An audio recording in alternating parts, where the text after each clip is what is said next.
Arratsaldeon errukbizale oro eta gaur Hernani Klub Rugby elkartearen webunean partida jarraituko duzun guztiontzat.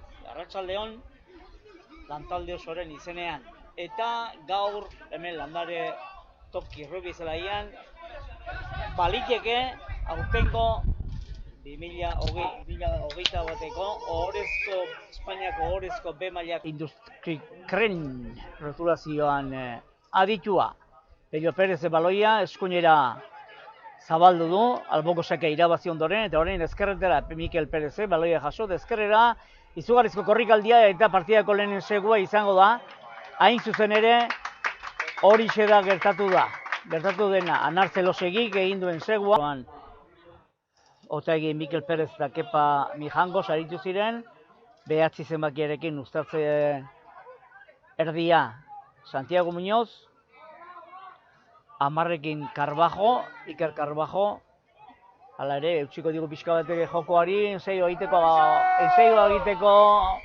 arriskuan zelako Hernani eta baita lortu de.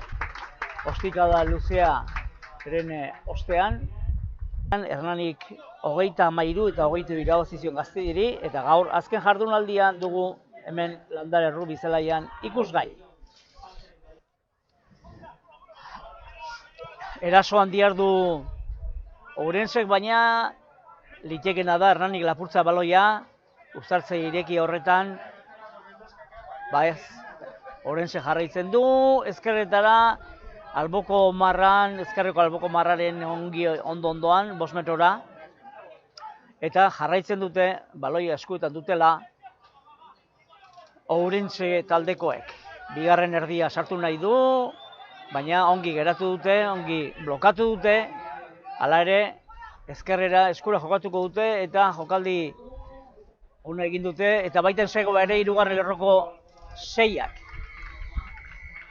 8ak eman dio baloia. Zer gertatzen den, berriro baloia eskuetan dutela Hernani Mikelek Pello Perezia nahiari, baloia da ostikoz jo, ailegatu da, Beñatarizeta, baina baloia ezin jasota orain bai, ez dute ongi erabili Ourensekoek baloi hori, eta Beñatarizetak Hernaniren 3. ensegu. Eneko Norierarekin jokatu eskura, Xavier Lucas, Kepa Mijangos, indartsuari da hasta aprendi, Xavier Lucasen laguntza izan du, primeran, Pello Perezen barrualdera Beñatarizetari, Beñatarizet badoa, baina laguntza beharko du Pello Perezek eta luzean Anartze Elosegiri, eta honek gora egin du, eta azkenean, okerrezpanago Pello Perezen ensegua, eharra jokaldia.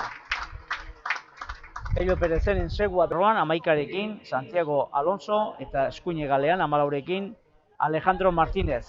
Erdietan, 12ekin Iago Rodríguez eta 13 Josep Thomas Marston.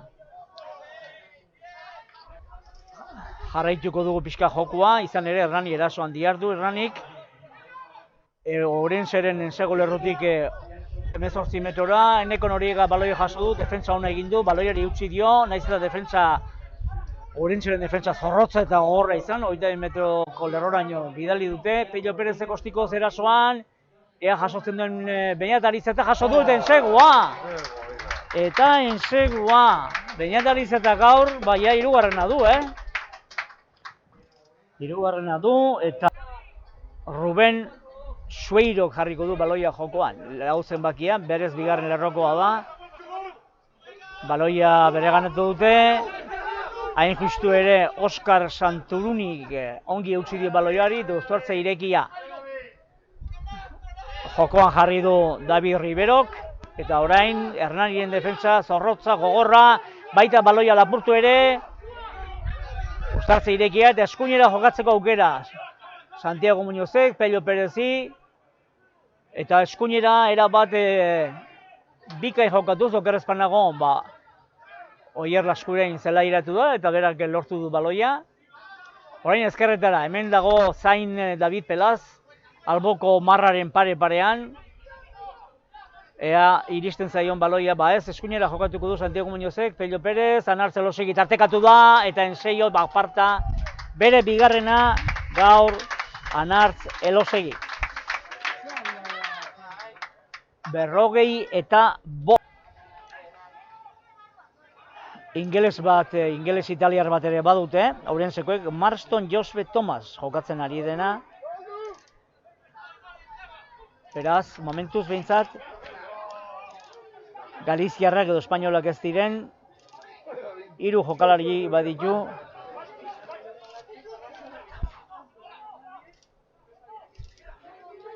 Eta baita beste jokalari bat ere, hasiera baten ez duguna ikusi, baina gaur 15-eko ari den Tafafu ere Tongarra da, Tongakoa.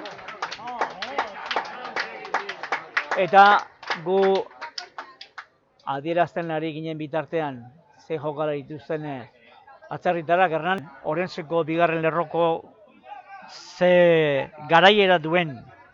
1,88 m, 110 kilo.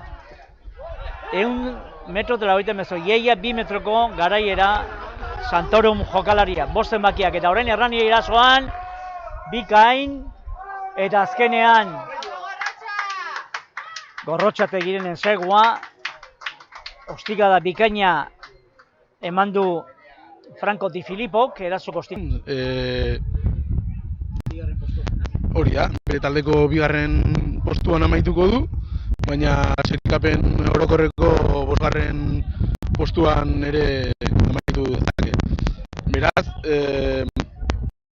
Valencia, Almeria edo eta Madrilgo postu lorrubi izan ditzake playoffeko lehen jardunaldi horretan. Hori da, adiez Belenosek 5 puntu atera ditu, eta bihar Malagak galdu ezkero, gure taldeko Belenosek ere playoff horietan bere txartela izango duke. 8 talde izango direla, kanporaketa horretan.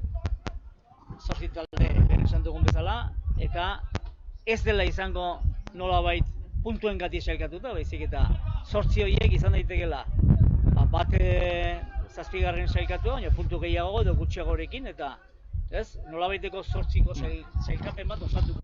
Hori da, adiez, momentu honetan, 4. postuan talde Valentziarra dago, 39 punturekin, eta 3. Almeria 34 punturekin. Valentziak puntu gehiago ditu, baina bere taldeko bigarrena denez, 4. postutik ezin du pasa. Almeria kasu honetan, 3 multzoetako lider okerrena da, edo puntu gutxien dituen liderra da, beraz, 3. Duenez baloi eskutan, bera jarriko du jokoan, hilaratzen murriztua, 5 jokalarirekin, edo 4 beto esan da, luze bai, eta baita baloia bereganatu ere lerrokatze edo hilaratzearen gibelean.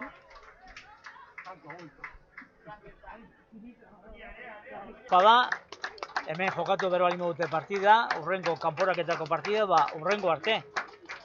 Hori 2 aste buru barru izango da, hemen jokatu bero balimo dute.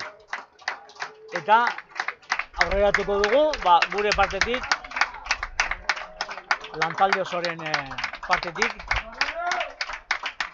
bai teknika lanetan eta kontaketan aritu garenok, eta baita zelaia zaintzen dutenek, zuzendaritzakoen partetik, partidan zehar aipatu dizkizu egun babesleen partetik, ongi izan eta